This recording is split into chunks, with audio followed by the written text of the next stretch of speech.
Dear Heavenly Father, thank you for bringing us under one roof and as one family through your grace this beautiful Easter day. This Easter, let us celebrate the miracle of your resurrection and the power that God has to change our merely human and physical destinies. This Easter, in the same way Jesus was able to resurrect his physical body and most importantly, his spirit from the dead, we ask that you allow us to experience a resurrection within our own hearts. Renew our spirit, restore what has grown weary, and awaken what has fallen silent within us. Where we have felt discouraged, please let us bring hope. Where we have felt distant, please draw us close again. Where our faith has weakened, please strengthen and sustain us with the Heavenly Father's presence this Easter. Just as we have witnessed the miracle of resurrection, allow us to recognize the quiet miracles present in our daily lives. Open our eyes to the ways you are working continually, often in the moments that might go otherwise unnoticed. Help us to see your guidance in small miracles and mercies, renewed strength, and the kindness we both receive and give. May this Easter not simply be a remembrance of resurrection, but a living transformation within us. Revive our commitment to seek you, to trust you, to walk in the path you have prepared. Please shape our hearts so that our thoughts, actions, and intentions are made anew to reflect a spirit that is anointed through your grace. In Jesus' name I pray, amen.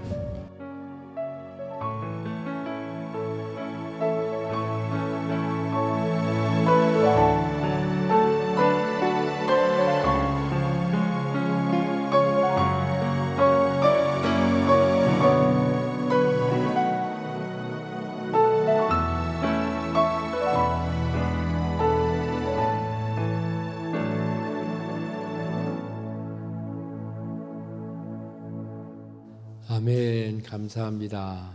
우리 함께 말씀 나누겠습니다. 오늘 함께 나눌 말씀은 마가복음 16장 1절에서부터 13절까지 말씀입니다.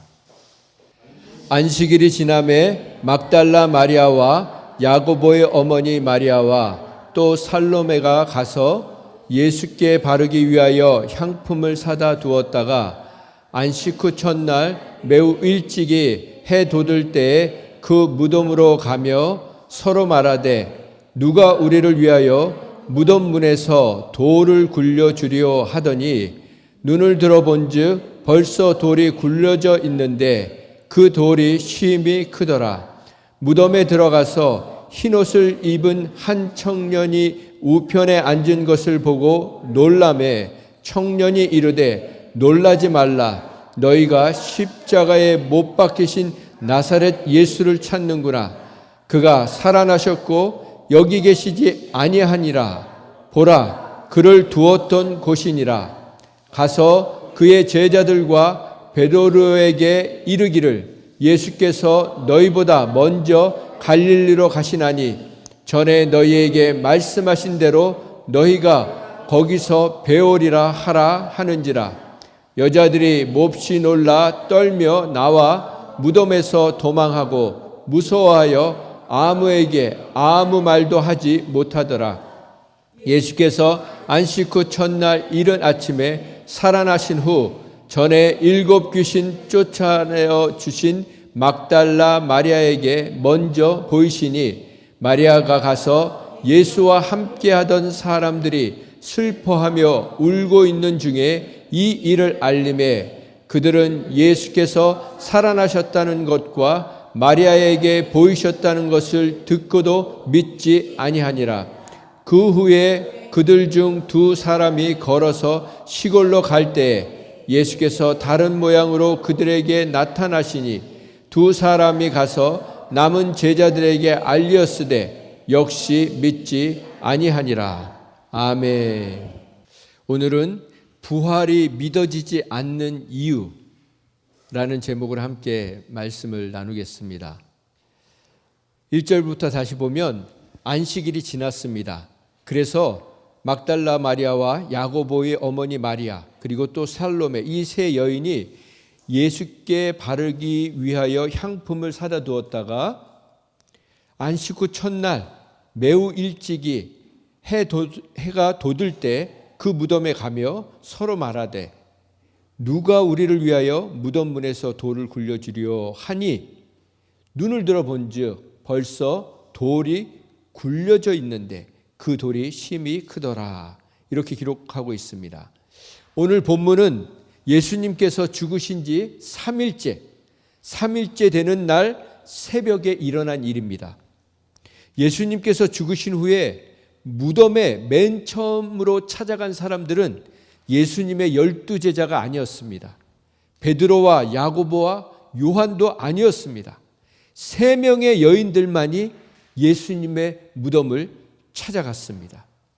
이 여인들은 예수님께서 십자가를 지시고 가실 때도 동행했고 예수님께서 십자가에 매달리셔서 고통을 당하시고 죽으시는 그 순간에도 함께했고 죽으셔서 무덤에 안장되실 때에도 끝까지 지켜보았던 여인들이었습니다. 그뿐만 아니라 이 여인들은 예수님의 몸에 바를 향품을 미리 사서 준비해 두었습니다. 얼마나 귀한 여인들입니까? 예수님은 이미 죽으셔서 시체가 되신 상태였습니다. 이 세상에서 죽은 시체를 좋아할 사람이 누가 있겠습니까?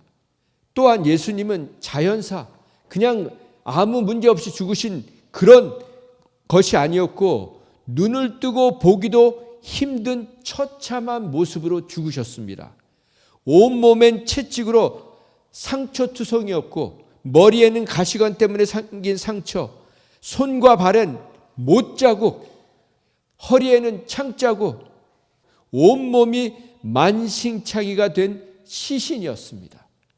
그리고 이미 죽은 지가 3일째 되어 가기 때문에 시신이 부패되고 있을 수도 있는 상황이었습니다. 그럼에도 불구하고 이 여인들은 아직 짙은 어둠이 가시지 않은 이른 새벽에 돌을 굴려줄 사람들이 없는 그 무덤으로 달려가고 있었습니다. 그럼 왜 이 여인들은 그런 처참한 시체가 있는 무덤을 향해 가고 있는 것입니까? 자신들은 그 누구보다도 예수님께 큰 사랑과 은혜를 받은 자임을 잊지 않았기 때문입니다. 이 세 여인 중에 막달라 마리아라는 여인은 7 귀신이 들린 여자였습니다. 귀신이 들려서 미친 여자로 살아가고 있던 자신을 그 7 귀신에서 해방시켜 주신 것뿐만 아니라 자기를 구원해 주셨던 그 예수님의 사랑과 은혜를 결코 잊을 수가 없었기 때문입니다. 예배는 이런 마음으로 드려야 합니다. 예배의 자리는 이런 마음으로 나와야 하는 것입니다. 악한 영에 사로잡혀서 미친 사람처럼 살던 우리가 어떻게 구원을 받았는지, 어떻게 하나님의 자녀가 되었는지 그 감사와 감격으로 예배의 자리에 나와 예배를 드려야 하는 것입니다. 그렇게 상상할 수도 없었던 사랑을 받은 줄 알아야, 상상할 수도 없는 은혜를 받은 줄 알아야 죽음의 자리까지 함께 가게 되는 것입니다. 그럼 저와 여러분은 사랑받은 줄 아는 자입니까? 은혜 받은 줄 아는 자입니까? 예배의 자리는 언제나 그 사랑과 은혜를 고백하는 자리가 되어야 하는 것입니다. 여인들이 무덤에 가서 보니 돌은 이미 굴러져 있고 무덤 안에는 흰옷을 입은 천사가 있었습니다. 무덤에 들어가서 흰 옷을 입은 한 청년이 우편에 앉아 있는 것을 보고 그들이 놀랬습니다. 그러자 청년의 모습으로 있는 천사가 말합니다. 놀라지 말라. 너희가 십자가에 못 박힌 나사렛 예수를 찾고 있구나. 그가 지금 살아나셨고 여기에 계시지 않는다. 보라, 그를 두었던 이곳을 보아라. 무덤에 들어가 보니 예수님의 시신은 없고 천사가 예수님이 살아나셨기 때문에 여기 계시지 않다고 말하고 있습니다. 그리고 제자들에게 갈릴리로 가서 예수님을 만나라고 이야기합니다. 우리 7절 말씀 같이 읽어볼까요? 시작. 가서 그의 제자들과 베드로에게 이르기를 예수께서 너희보다 먼저 갈릴리로 가시나니 전에 너희에게 말씀하신 대로 너희가 거기서 배우리라 하라 하는지라. 천사가 베드로를 언급합니다. 그냥 제자들에게라고만 말해도 되는데 굳이 베드로의 이름을 지금 말하고 있습니다. 베드로는 어떤 사람입니까? 공개적으로 예수님을 부인하고 저주하고 맹세까지 했던 사람입니다. 그 사람의 이름을 예수님이 지금 천사를 통해서 말하고 있는 것입니다. 왜 베드로를 공개적으로 이름을 기록을 하게 하셨나? 말씀하게 하셨나? 베드로에게 더 이상 숨지 말라고 말씀하시는 겁니다. 내가 이미 다 용서했으니 주저하지 말고 내게 오라고 말씀하시는 것입니다. 그러시면서 예수님께서는 제자들보다 먼저 갈릴리로 가시겠다고 말씀하십니다. 예수님을 배신하고 도망가고 숨어있던 제자들이 예수님보다 먼저 달려가서 무릎을 꿇고 예수님을 기다려야 되는 거 아닙니까?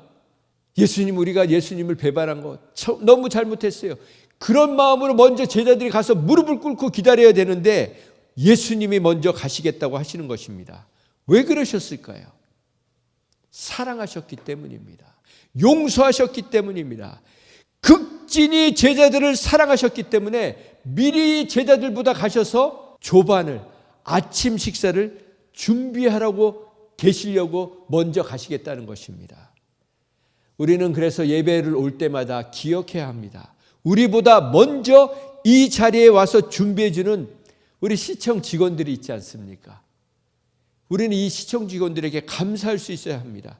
그리고 우리보다 더 먼저 이곳에 오셔서 우리를 기다리고 계시는 분, 그분이 바로 예수님이시라는 것입니다. 영의 양식을, 제자들에게 양식을 준비하신 것처럼 영의 양식을, 생명의 양식을 준비해 놓으시고 예수님께서 먼저 우리보다 이곳에 오셔서 일찍 오셔서 기다리고 계신다는 것입니다. 그걸 우리는 기억해야 됩니다. 이 똑같은 내용을 마태복음 28장 10절에는 이렇게 기록했습니다. 같이 읽어볼까요? 시작.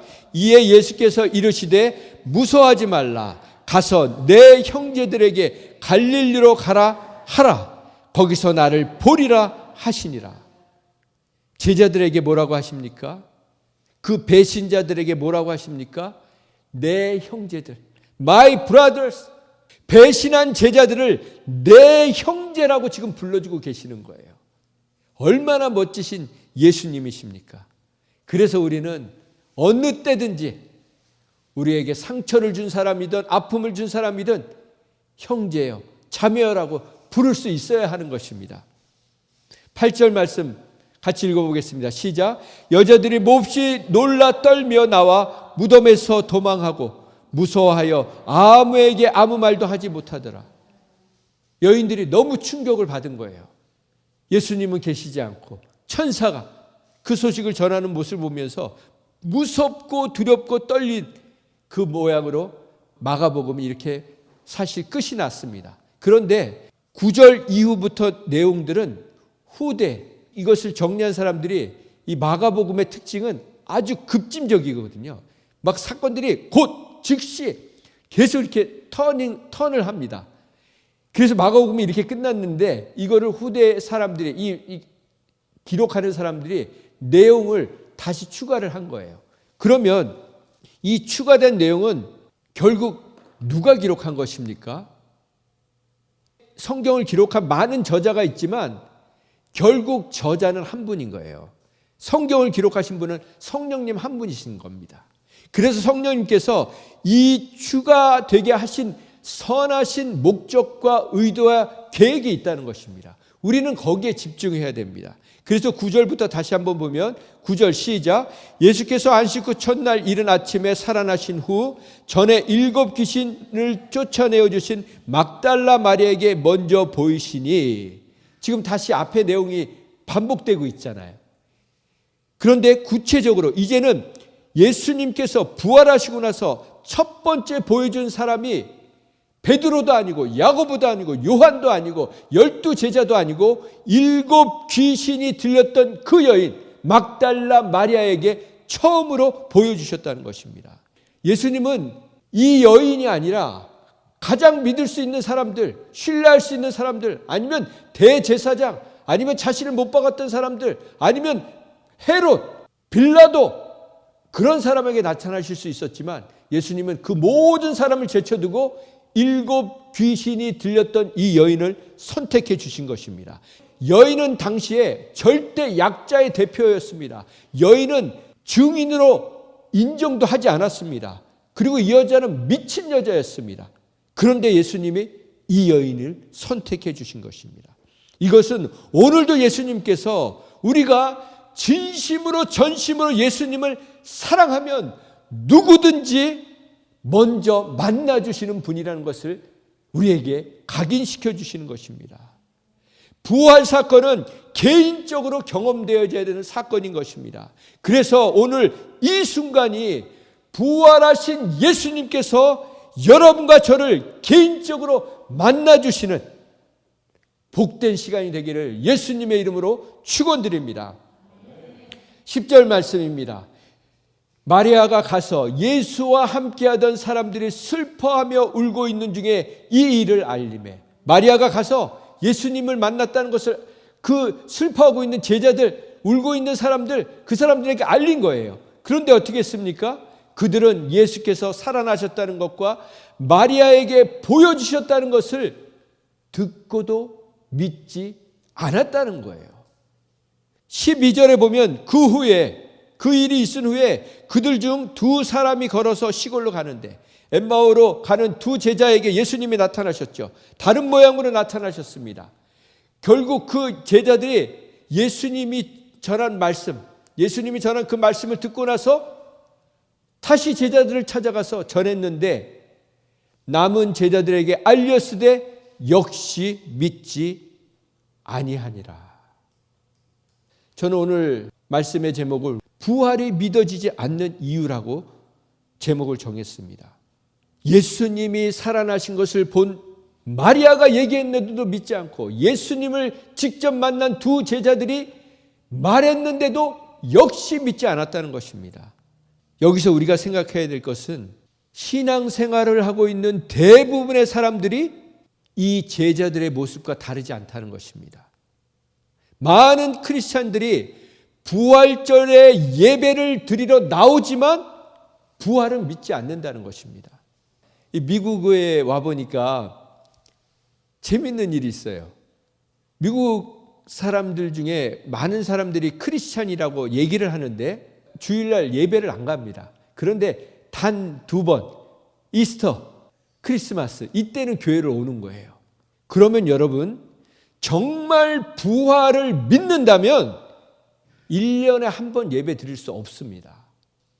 어떤 모태 신앙인 목사님이 예수님을 만나고 나서, 예수님을 만나기 전에는 모태 신앙이었는데도, 어렸을 때부터 교회를 나갔는데도, 그렇게 예배를 드렸는데도 예배에 기쁨이 없었어요. 감격이 없었어요. 근데 이분이 예수님을 만난 후 일주일에 7번을 교회 가서 예배 드렸다는 거예요. 일주일에 7번이면 뭡니까? 에브리데이 교회 가서 예배를 드렸다는 거예요.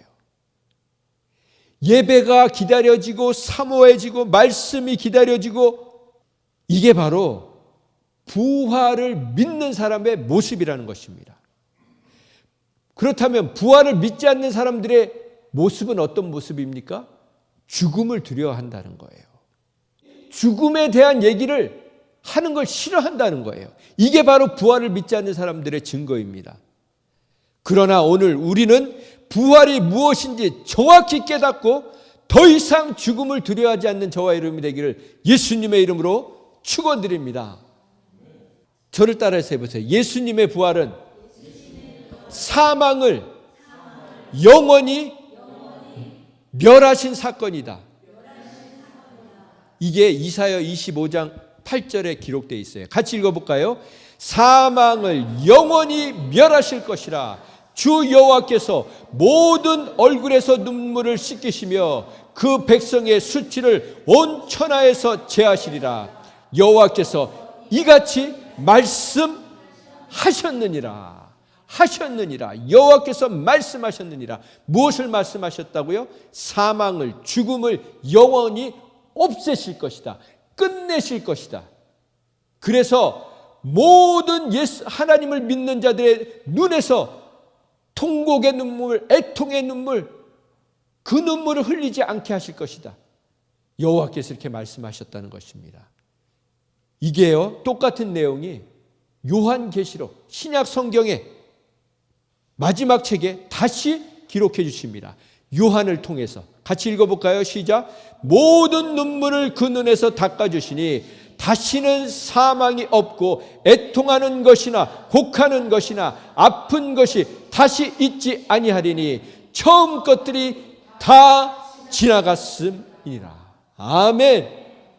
우리가 영원히 하나님과 살게 될 저 천국은 죽음이 없다는 것이에요. 아픔이 없고 병들지 않고 탈나지 않고 늙지 않고 강건한 몸으로 영원히 산다는 것입니다. 그뿐만 아니라 그 새하늘과 새 땅은 고통이 없습니다. 슬픔이 없고 아픔이 없고 이별이 없고 상처가 없고 분노가 없고 다툼이 없고 싸움이 없고 전쟁이 없고 오해가 없고 절망이 없는 그곳이 바로 천국이라는 것입니다. 그런데 그렇게 영원히 죽지 않고 병들지 않는 몸으로 예수님이 부활하신 거예요. 예수님께서 만약에 그냥 다시 살아나신 것이 전부라면 마치 죽은 나사로가 죽었다가 다시 살아난 것처럼 예수님이 그렇게 또 죽을 몸으로 살아나셨다면 예수님은요, 지금 상처가 아물지도 않았지 않습니까? 우리가 조금만 어딜 다쳐도 이게 얼마나 오래 갑니까? 제가 발톱이 한번 빠진 적이 있는데 뭐가 이렇게 똥 떨어져 의자가 떨어져서 제가 엄지 발톱이 한번 빠진 적이 있거든요. 얼마나 오래 가는지요, 그 고통이. 예수님은 지금 온몸에 상처 자국, 채찍 자국, 못 자국, 지금 다시 살아나셔서도 거동하실 수 없는 거예요. 움직일 수가 없는 거예요.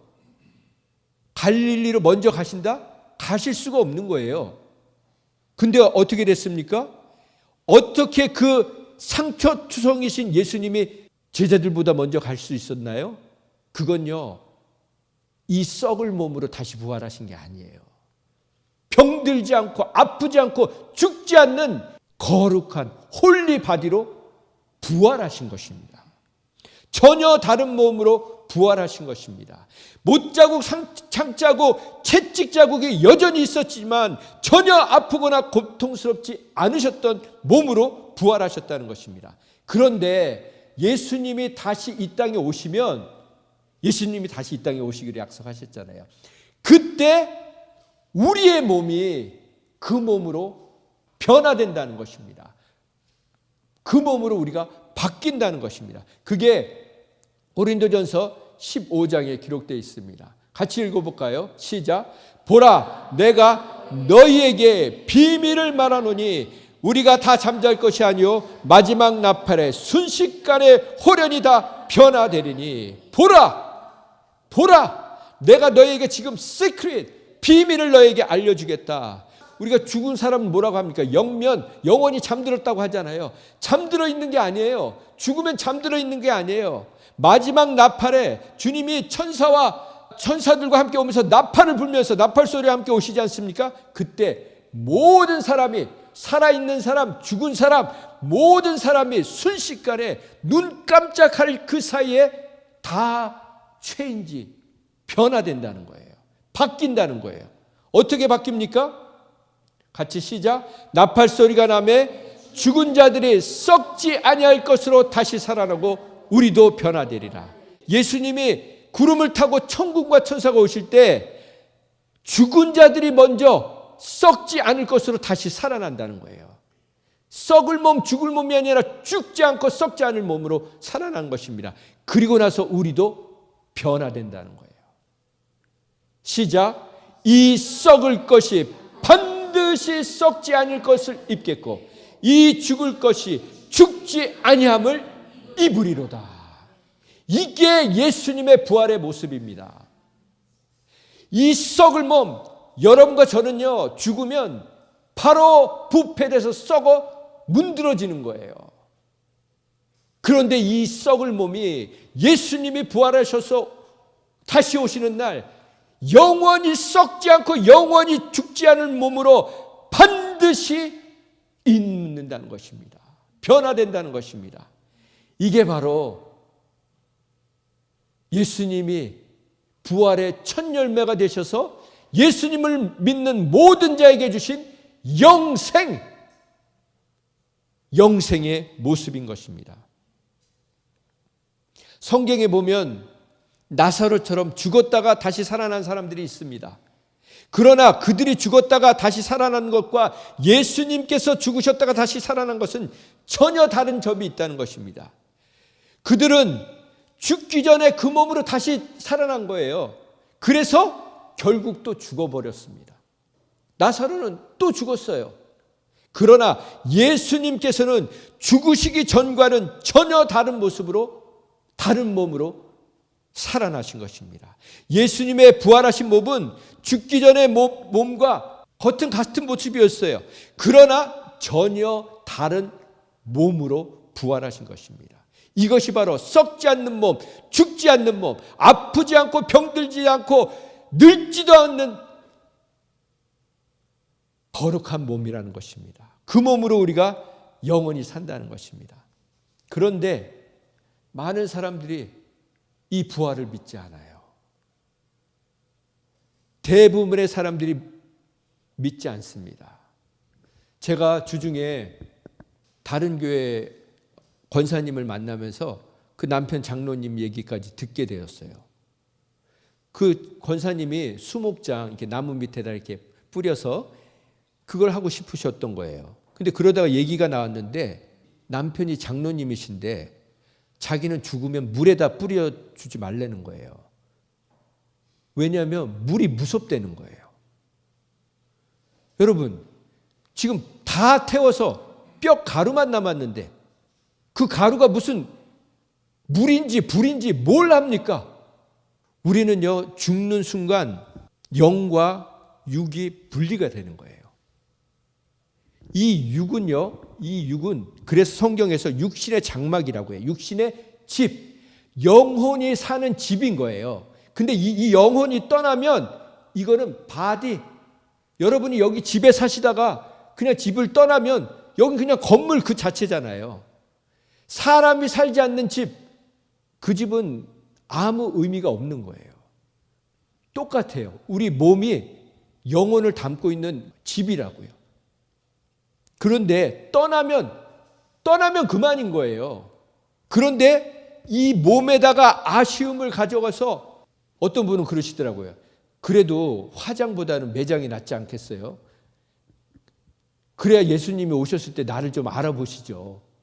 화장해버리면 다 가루로 돼서 못 알아보신다는 거예요. 그렇지 않습니다. 그래서 죽음을 두려워했던 고대 사람들은 몸을 뭘로 만들었죠? 미라, 박제로 만들었어요. 지금도 그러지 않습니까? 막 사람들 죽으면 막 거기다 막 해가지고 몇백 년씩 놔두잖아요. 그건 껍데기에 불과한 거예요. 바보 같은 짓입니다. 그래서 그리스도인들에게 무덤은 더 이상 의미가 없는 거예요. 더 이상 가치가 없는 겁니다. 우리는 죽으면 그 무덤에 갇혀 있지 않아요. 묻혀 있지 않아요. 우리는 죽는 순간, 사람들이 죽었다 하는 순간 하나님 앞으로 가는 것입니다. 그분의 품에 안기는 것입니다. 그분이 계신 천국에서 영원히 사는 것입니다. 그러다가 예수님이 다시 부활하시면 지금은 영으로만 가 있지만 그 죽었던 몸, 매장을 하던 화장을 하던 수장을 하던 그 죽었던 몸을 예수님이 다 살리시는 거예요. 근데 그 썩을 몸을 살려서 뭐합니까? 상징적인 의미인 거예요. 다 살리셔서 그 몸이 한순간에 영원히 죽지 않는 몸으로 변화시켜 주시는 거예요. 그래서 우리는 새 하늘과 새 땅이 임할 때 몸과 영이 함께 사는 존재로 되는 것입니다. 그런데 왜 부활이 믿어지지 않을까?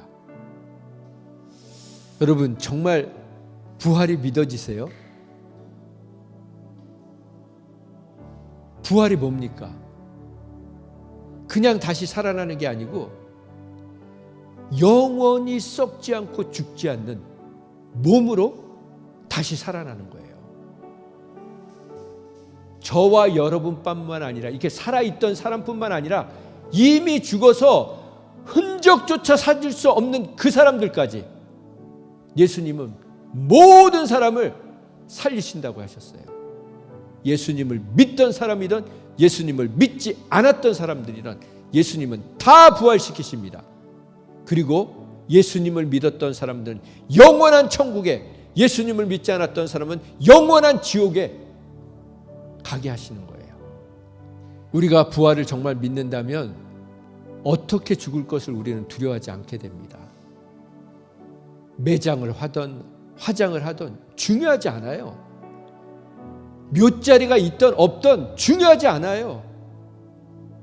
여러분이 무슨 수목장을 하면은 고상하게 죽는 거고 그렇지 않습니다. 우리 몸은요 아무것도 아닌 거예요. 이건 그냥 바디, 그냥 집. 왜 사람들이 믿지 않냐면 성령을 받지 않았기 때문이에요. 예수님을 믿는다면서 왜 우리가 부활이 안 믿어지냐면 성령 충만함을 받지 않았기 때문이에요. 성령 충만함을 받으면요 뭐가 달라지냐면 믿어져요. 하나님의 말씀이 믿어져요. 성령 충만함을 받지 않으면, 성령을 받지 않으면 안 믿어져요. 여러분, 어떻게 사람이 죽었다가 살아납니까? 어떻게 다 화장해서 없앴는데, 흔적조차 없앴는데 어떻게 다시 그걸 다 모읍니까? 우리 머리로는요, 우리 지식으로는요, 우리 과학으로는 도저히 할 수 없는 거예요. 과학이 아무리 발달해도 죽었던 다 태웠던 송장을 다시 살릴 수는 없는 거예요. 그러니까 안 믿어지는 거죠. 근데 성령을 받으면 믿어져요. 예수님이 죽으신 게 믿어져요. 예수님이 우리를 다시 살릴 것도 믿어져요. 그래서 성령을 받지 못한 사람은요 지옥을 사는 거예요. 날마다 불안 속에 사는 거예요. 가진 것이 아무리 많아도, 능력이 아무리 많아도 끝까지 움켜쥐고 사는 거예요. 바보같이 사는 거예요. 이 땅에 뭔가를 남기려고 몸부림을 치는 거예요. 그러나 정말 부활을 믿는 사람은 예수님처럼 머리 둘 것이 없어도 기쁘게 살아가실 수 있습니다. 정말 우리가 부활을 믿는다면 이 땅에는 미련 하나도 없는 거예요. 우리가 이 땅에서 열심히 살아야 되는 이유는 단 한 가지, 이 부활을 전하기 위해서예요. 그거 외에는 없습니다. 그러면 성령을 어떻게 받습니까? 같이 읽어볼까요? 시작. 너희가 악할지라도 좋은 것을 자식에게 줄 줄 알거든 하물며 너희 하늘 아버지께서 구하는 자에게 성령을 주시지 않겠느냐? 우리는 자식에게, 자녀들에게 최고의 것을 주고 싶어 합니다. 그런데 하물며 하늘 아버지, 너희 아버지라고 하는 하나님께서 성령을 주시지 않겠느냐? 또 조건이 있어요. 구해야 돼요. 간절히 성령 받기를 사모해야 돼요. 원해야 돼요. 왜냐하면 성령은 인격적인 분이세요.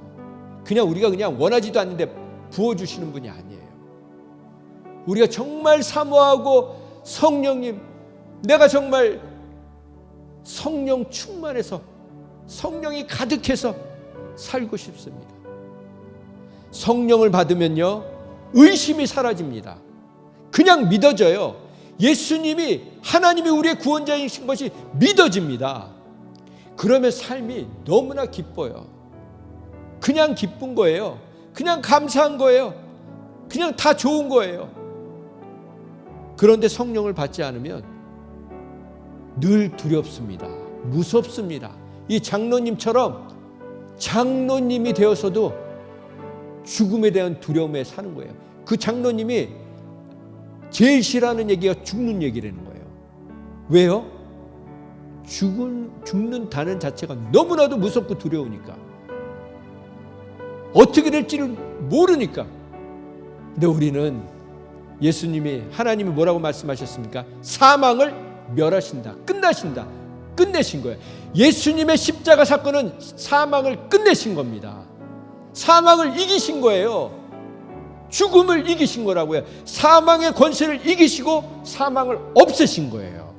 그리고 누구든지 예수를 믿는 자에게는 영생, 그것도 그냥 영원히 병들고 아프고 막 그냥 연명하는 생활이 아니라 아프지 않고 병들지 않고 상하지 않고 강건한 몸으로, 가장 아름다운 몸으로 영원히 살 수 있는, 그게 바로 부활이고 영생이고 예수님이 우리에게 주신 최고의 선물이라는 것입니다.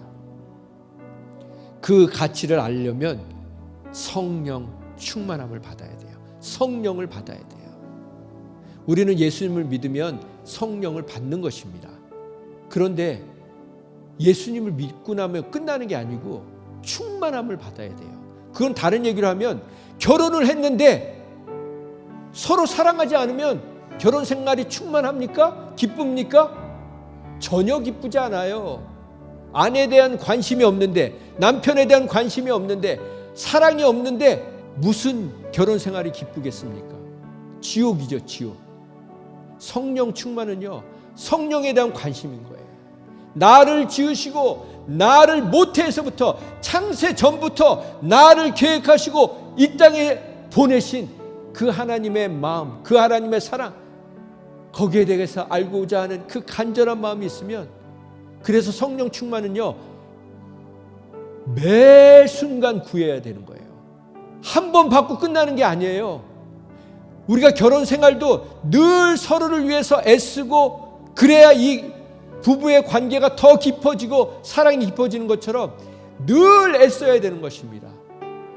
그러다 보면 이신전심, 눈빛만 봐도, 호흡 소리만 들어도 내 배우자가 무엇을 생각하고 있는지, 뭘 느끼고 있는 것이 아는 것처럼, 우리가 성령님과 늘 동행하면 성령님이 기뻐하시는 걸 알게 되는 거예요. 그러면요, 성령님이 우리의 필요한 모든 것을 채워주시는 걸 경험합니다. 여러분이 정말 배우자를 사랑하면요, 배우자는 충성을 다하는 거예요. 뭐든지 내 배우자하고 나누고 싶은 거예요. 똑같아요. 우리가 정말 하나님을 사랑하면요, 하나님은 우리에게 베스트로 이끌어 주십니다. 그래서 부활 생명은 죽어서 누리는 생명이 아니고 이 땅에서부터 누리는 생명인 거예요. 함께 기도하겠습니다. 이 시간 기도할 때는 하나님, 성령 충만함 받게 하여 주시옵소서. 아직 성령을 받지 못한 분은 성령 받게 하여 주시옵소서. 그리고 예수님을 영접하신 분들은, 믿는 분들은 성령 충만함을 받게 하여 주시옵소서. 제자들이 예수님이 살아계시는데도 불구하고, 예수님이 십자가에서 죽으심에도 불구하고 그들은 다 도망갔어요. 왜요? 성령을 받지 못했기 때문에. 그러나 예수님이 다시 승천하시면서 하나님께로 가시면서 사도행전 1장에 너희들은 떠나지 말고 예루살렘에서 성령 받기를 기다려라, 약속하신 성령을 보내주리라. 그래서 그들이 다 함께 모여서 뜨겁게 기도할 때 오순절 다락방에 한 사람도 빠짐없이 120명 한 사람 한 사람에게 성령의 불이 내렸습니다. 그때 그들의 삶이 뒤집어지고 그들의 삶이 끝까지 주님께 충성하는 사람들로 변화된 것입니다. 성령 받아야 그 일이 일어나는 것입니다. 그러자 베드로는 죽은 자를, 예수님이 죽은 자를 살린 것처럼 베드로는 죽은 자를 살렸습니다. 하나님, 성령 충만함 받게 하여 주옵소서. 성령 받게 하셔서 내 삶이 뒤집어지게 하여 주옵소서. 완전히 변화되고 옛사람이 죽고 부활하게 하여 주시옵소서. 이 땅에서부터 부활 생명으로 살게 하여 주시옵소서. 그렇게 우리 자신과 우리 옆에 있는 지체를 축복하면서 성령 받게 하여 주시옵소서. 성령의 충만함을 받게 하셔서 부활이 믿어지게 하셔서 이 땅에서 더 이상 죽음을 두려워하지 않게 하시옵시고, 하나님 죽음의 권세를 이기시고 사망 권세를 이기신 그 주님께서 우리에게 영원한 생명, 부활 생명 주신 것을 믿고 절하는 삶 살게 하여 주시옵소서. 그렇게 우리 자신과 우리 옆에 있는 지체들을 축복하며 기도하기를 원합니다. 기도하겠습니다. 하나님 감사합니다. 그렇습니다. 우리에게 영원한 생명을 주신 주님을 찬양합니다. 썩을 이 몸을 썩지 않은 몸으로, 죽을 몸을 위해 죽지 않은 몸으로 변화시켜 주신 저희들을 주님을 찬양합니다. 하나님, 우리가 정말 주님을 바라봅니다. 하나님, 우리에게 영원한 생명을 주신 주님을 찬양합니다. 더 이상 하나님, 우리의 그의 감정으로 하나님 부활을 믿는 것이 아니라 이미 약속하시고 이미 이루신 십자가의 사건, 구원의 사건, 그 주님을 바라보게 하여 주옵소서. 하나님, 자신을 저주하고 맹세하고 부인했던 그 베드로를 하나님 다시 품어주시고, 내가 너를 이미 용서했다, 내게 내가 부활의 생명을 주었다고 말씀하시더니 그 베드로가 성령 충만함을 받고 하나님 끝까지 주님 앞에 충성하고 하나님 그렇게 귀하게 쓰임받은 것처럼 하나님, 우리가 성령 받게 하여 주시옵소서. 성령의 충만함을 받게 하여 주시옵소서. 한 번이 아니라 매 순간 성령의 사로잡혀 살게 하여 주시옵소서. 성령의 물을 받을지어다, 성령을 받을지어다, 성령을 받을지어다, 성령을 받을지어다. 하나님 성령 받게 하여 주옵소서. 하나님 성령 받게 하여 주옵소서. 하나님 성령 받게 하여 주옵소서. 하나님 이상의 성령님이 성령 받게 하여 주옵소서. 성령의 충만함을 받게 하여 주시옵소서.